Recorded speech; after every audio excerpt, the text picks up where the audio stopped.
Joe Marino and Kyle Crabbs from the Draft Network. And Kyle, I want to talk about Atlanta Falcons edge rusher Takk McKinley. I'm not sure if you saw the tweets, but this man, he put the Atlanta Falcons on blast. Let me read this tweet to you. He said, "These Atlanta Falcons," and he tagged them. He said, "turned down a second-round draft pick when I requested to get traded last year. The same Atlanta Falcons," tagged them twice. I don't think you get extra credit for that, but he tagged them twice. He said, "turned down a 5th and a 6th-round pick this year from multiple teams when I requested to get traded this year.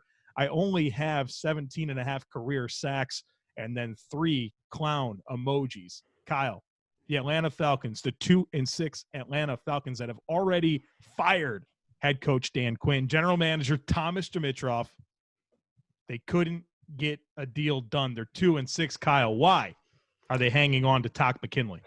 Well, I guess you could make the case last year when this team was 1-7 at their bye that they still coveted him as a player that was chosen by the current regime with Thomas Dimitroff still there. A 2 would have been really nice, though. This year, I'm not really sure what if the player's unhappy. 9 times out of 10, multiple years of trade requests, you're probably just better off get a fresh start. You get something back, you recoup your losses.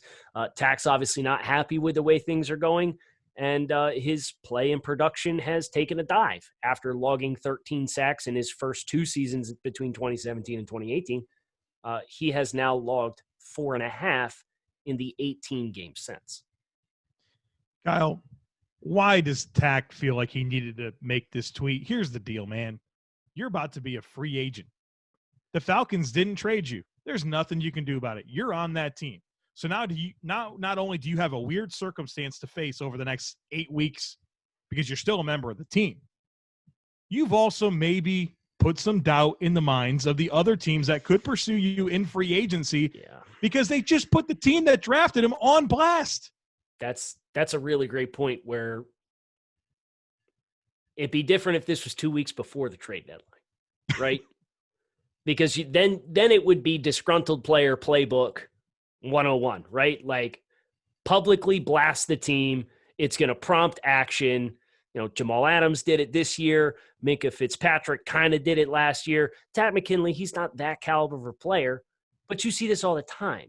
When you're ready to go, Le'Veon Bell, right? And the Jets couldn't get anything for him, but it was so bad with his disgruntled player playbook 101 that they cut him. They just outright cut him. So the timing is the weirdest part. The season isn't over. You still got to show up in that building, say hello to everybody, go to work, play football, rehab. I know he's been dealing with a groin injury. Yeah, that is the part of this that makes it such a unique case.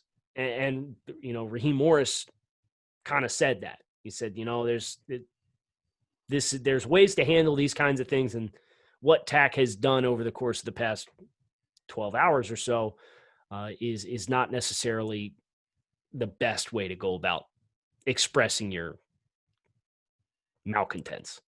Well, and you think about McKinley, obviously his focus probably should be on playing the best possible football that he can over these last 8 games, maximize your value, and have some momentum going into your free agency. And he has not created that. And now you start to think about this Atlanta situation where they took Vic Beasley, number 8 overall in 2015. 2 years later in 2017, they take Takk McKinley in the first round. They thought they were going to have this pair of edge rushers that would be, you know, a couple of difference makers. And, you know, they're both going to walk after their rookie deals are over. They're not going to get their 5th round options picked up. Vic Beasley goes to Tennessee, gets a fully guaranteed contract. They cut him. They let him right out of the building.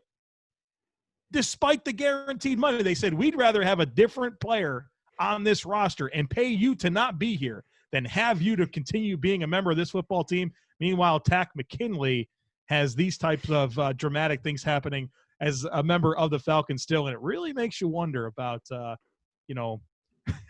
the Stop evaluation coveting process. Just speed off the edge, right? There's more to it than just being fast off the edge to rushing the passer. You got to have rush talent in addition to speed. Well, and you think about, diminished value.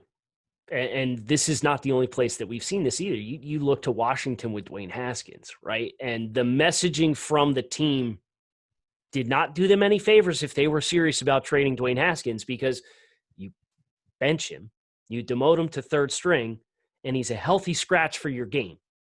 And then it comes out, oh, yeah, Washington would be receptive to – what do you expect to get for him now? You've made him a healthy scratch. What kind of messaging does that send the rest of the league? Now, for Takk, this is self-inflicted. The way he's chosen to go about this process, if it does come back to bite him, he won't have the team making him a healthy scratch and sitting him to blame, but two different examples of trade value being diminished and player asset value being diminished by messaging from within internal camps, shooting yourself in the foot.